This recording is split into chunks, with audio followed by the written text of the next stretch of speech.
దొంగ నోట్ల భాగోతం ఏంది అనేసట రాహుల్ గాంధీ ఫైర్ అయిందట. గెలవాలి కానీ గెలుపు ఎలా ఉండాలి? మొత్తం ఇంత అరాచకం చేస్తారా? నేను చేస్తున్న దానికి మీరు చేస్తున్న దానికి ఏమన్నా కంపారిజన్ ఉందా? ఈరోజు మీరు ఏ ఒక్క మదంతో ఈరోజు గెలుపు అనేసి మీరు బీరాలు పలుకుతున్నారు అనేసి ఈరోజు తెలంగాణలో జరిగిన దానిపైనట ఆయన సమీక్ష చేసిండు అనేది ఒక చర్చ జరుగుతున్నది.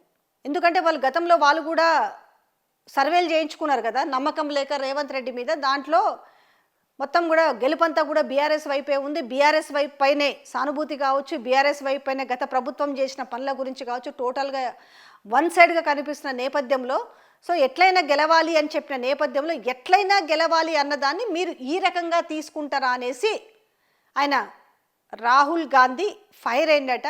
ఈ విషయాన్ని మీనాక్షి ద్వారా మెసేజ్ పాస్ చేసిందట.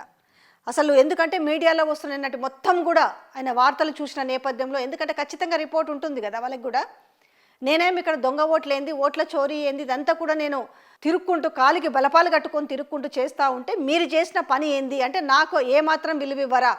మీరు ఏమైతే చేసిరో వాటిని చెప్పుకొని ఓట్లు అడగాలి కానీ ఈ రకంగా దొంగ ఓట్లతోటి ఈరోజు ఇంత హల్చల్ చేస్తారా అనేసి క్లాస్ పీకినట్టుగా ఒక చర్చ జరుగుతుంది. ఇది గాంధీ భవన్ వర్గాల్లోనే. నిజంగానే ఆ మాట అనుంటాడా రాహుల్ గాంధీ అనే ఆస్కారం ఉందా అనే డౌట్ కూడా రావచ్చు కదా. నిజంగా జెన్యూన్గా అయితే ఆయన చేసే ఇప్పుడు ఓట్ల చోరీ గురించి ఈయన ఏదైతే తిరుగుతున్నాడో దొంగ ఓట్ల గురించి దేశవ్యాప్తంగా ఆయన కాలుకు బలపాలు కట్టుకుంటున్న తీరు నిజమే అయితే, ఆయన మనస్ఫూర్తిగా పవర్ పాయింట్ ప్రజెంటేషన్లు పెట్టి అందరినీ కూడా ఈరోజు నిద్ర లేపాలని చూసిన నేపథ్యం నిజమే అయితే ఖచ్చితంగా ఆయన క్లాస్ పీకింది కూడా నిజమే అయి ఉండాలి. ఆయన చెప్తున్న మాట ఏంటి? అప్పటి నుంచి పోరాటం చేస్తున్నాడు కదా. పార్లమెంట్ ఎలక్షన్స్లో ఏమి జరిగింది, అసలు ఉన్న ఓట్లన్నీ పోలైనవన్నీ, అందులో పర్సన్ కాకుండా వేరే వాళ్ళతో వచ్చిన ఓట్లన్నీ, ఇవన్నీ పోలైన ఓట్లకు వాటికి కంపేర్ చేసేసి చాలామంది చూసారు. ఆయన పవర్ పాయింట్ ప్రజెంటేషన్ చేసింది సేమ్ ఆయన చేసిన దానికి ఇక్కడ భిన్నంగా జరుగుతుంటే మరి క్లాస్ పీకపోతే మాత్రం ఆయన చేస్తున్న ఉద్యమం కూడా మరి దాన్ని కూడా ఉత్తుత్తి ఉద్యమం అనుకోవాల్సి వస్తుందనేసి ఈరోజు కాంగ్రెస్ కార్యకర్తలే మాట్లాడుకుంటున్నారు.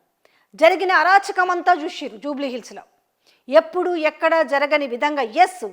ఎలక్షన్స్ అంటే ఖచ్చితంగా ఎవరైనా కూడా విజయం కోసమే తాపత్రయపడతారు, విజయం కోసమే ప్రాకులాడతారు, కానీ మరీ ఇంత అరాచకం చేయాల్సినంత అవసరం లేదు కదా అనే చర్చ జరుగుతుంది ఈరోజు. ఎవరు మాట్లాడినా కూడా, ఎందుకంటే మొత్తం కూడా బీఆర్ఎస్ఏ గెలుస్తుంది అని చెప్పేసి ఏ సర్వే చూసినా ఎవరి నోట విన్నా మాట వచ్చిన నేపథ్యంలో టోటల్గా మనం ఇలా అయితే గెలవలేము, డబ్బులు పంచినా, చీరలు పంచినా, మిక్సీలు పంచినా, బెదిరించినా, బామాలినా మనం గెలిచే పరిస్థితి లేదు. కాబట్టి మనము నమ్ముకోవాల్సింది ఏకైకంగా ఏంటంటే దొంగ ఓట్లని మాత్రమే నమ్ముకోవాలి అనేదే ఈరోజు ఆ దొంగ ఓట్లనే నిజం చేసుకురు. ఈరోజు వాళ్ళు మేము గెలుస్తామని నమ్ముకున్నది కూడా కేవలం ఆ దొంగ ఓట్లని మాత్రమే. ఎందుకంటే ఎన్ని దొంగ ఓట్లు వేయించుకున్నారనే విషయం, ఎందుకంటే ఆ వేయించినోడికి తెలుసు కదా ఎన్ని ఓట్లు వేసాము మేము అనైతికంగా అనేది, ఎన్ని వేసామని. ఇంత చేసినాక కూడా ఇంకా భయం గుబులు పుడుతుంది, అయినా కూడా గెలుస్తామో గెలవమో అనేసి. అర్థమైంది కదా? ఇప్పటికైనా కాలర్లు ఎగరేసుకుంటారు కదా, ఇప్పటికైనా బయటికి కాలర్లు ఎగరేస్తారు, కానీ లోపట భయం పీకుతుంది కదా.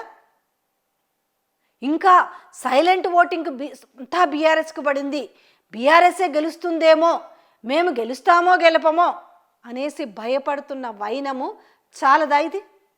ఇంత అరాచకం చేసి, ఇంత మహిళా అభ్యర్థిని గోసబెట్టి, ఆమెని అసభ్య పదజాలంతో దూషించి, ఆమె వైపు చెప్పులు చూపించి, ఒక రౌడీయిజం అంటే ఈ విధంగానే ఉంటుంది అని చూపించి చేసిన ఒక విధంగా ఒక దమనకాండ అంటారు, ఒక కని విని ఎరగని రీతిలో. ఇదే సాంప్రదాయాన్ని కనుక ఇంకా తెరలేపితే రానున్న రోజుల్లో ఎంత భయంకరంగా ఉంటాయి ఎలక్షన్స్ అనేది ఊహించవచ్చు.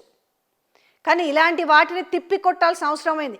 ఎప్పుడు ఇవాళ కాంగ్రెస్ ప్రభుత్వం ఉండొచ్చు, రేపు బీఆర్ఎస్ ప్రభుత్వం ఉండొచ్చు, కానీ ఈ సంప్రదాయం అనేది మంచిది కాదనేది ఈరోజు ప్రజలు కూడా గమనించాలి.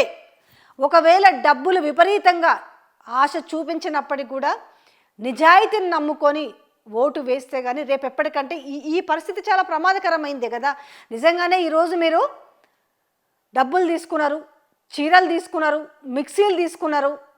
రేపు మీరు ఏమన్నా మీ వాడకట్టులో ఒక పని కావాలన్నా ఎవరన్నా మీరు పోయి అడిగితే మీకు ఎవరన్నా వింటారా?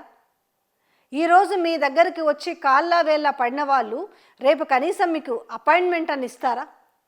మీకు ఆ ధైర్యంగా నిలదీసే అంత సత్తా మీ దగ్గర ఉంటుందా? సో ఈ ఒక్క ఎలక్షన్ తోటే ఇది ముగియలేదు, కానీ డెఫినెట్గా ఇది ప్రతి ఒక్కరూ తిప్పి కొట్టాల్సిన అవసరం ఉంది. దొంగ ఓట్లతో మేము గెలుస్తామనే దాన్ని ప్రజలు అనేది తిప్పి కొట్టకపోతే రేపటికి ఎంత నష్టపోతారు, ప్రజలే నష్టపోతారు. ఆబ్వియస్లీగా రాజకీయ నాయకులు బొచ్చడు చెప్తారు, వాళ్ళ ఓట్ల కోసము వాళ్ళ నోట్ల కోసము ఏమైనా చెప్తారు. ఇవాళ దొంగ ఓట్లు వేసి గెలుస్తామనే పరిస్థితికి వచ్చిందంటే దాన్ని ప్రజలు కూడా రేపు తిప్పి కొట్టాలి. బై ఛాన్స్ గెలిచిందనుకో, ఒక్కటే గుర్తుపెట్టుకొని దొంగ ఓట్లతో అధికారంలోకి వచ్చిన వాళ్ళు ఏం చేస్తారు? ఇవాళ నేను ఎన్నిసార్లు దొంగ ఓట్లు ఎందుకు అంటున్నానంటే, నిన్న అడ్డంగా దొరికినరా దొంగలు. దొంగ ఓట్లు వేయిస్తూ అడ్డంగా దొరికిరు కదా. సో ఇది ఎందుకనంటే ఈ విషయం నిన్న జరిగిన మొత్తం దొంగ నోట్ల భాగోతం పైన మరి రాహుల్ గాంధీ ఫైర్ అయిందని సమాచారం అంతా కూడా మనకి ఎక్కడి నుంచి, కాంగ్రెస్ శ్రేణుల్లో నుంచి వచ్చిన సమాచారం. ఎందుకంటే సింపుల్ థింగ్, మనం కూడా అనుకోవచ్చు నిజంగానే ఫైర్ అయ్యిండా లేడా అన్నది. ఎందుకనంటే ఒకవేళ ఆయనకు ఈ విషయాన్నంతా చేరవేయకపోయినా కూడా ఆయన కనపడుతుంది కదా. నిన్న మొత్తం కూడా సోషల్ మీడియాలో మొత్తం కోడై కూర్చుంది ఏం జరిగింది, నేను ఎంత అరాచకం జరిగింది. అయినప్పటికీ కూడా పీసీసీ చీఫ్ మహేష్ కుమార్ గౌడ్ మాత్రం చాలా ప్రశాంతంగా పోలింగ్ జరిగిందని చెప్తారు. ఎంత ప్రశాంతంగా జరిగిందో నిన్న మీరే చూసిరు, ఎంత అరాచకం జరిగిందో మీరే చూసిరు. కానీ పోలింగ్ అంత ప్రశాంతంగా జరిగింది అని అంటే ఆ మాత్రం రాహుల్ గాంధీకి తెలియకుండా ఉంటుందా? రేపు రాహుల్ గాంధీని రేపు ఇదే పనిగా ఆయన దేశవ్యాప్తంగా తిరుగుతుంటే, ముందు మీ తెలంగాణ రాష్ట్రంలో మీదే గవర్నమెంట్ అధికారంలో మీ ప్రభుత్వమే ఉంది కదా, అక్కడ ఒకసారి ఆ చక్కదనం చూసుకోండి అంటారు. అప్పుడు ఆయన ముఖం ఎడబెట్టుకుంటాడు. సో ఇది వాస్తవం.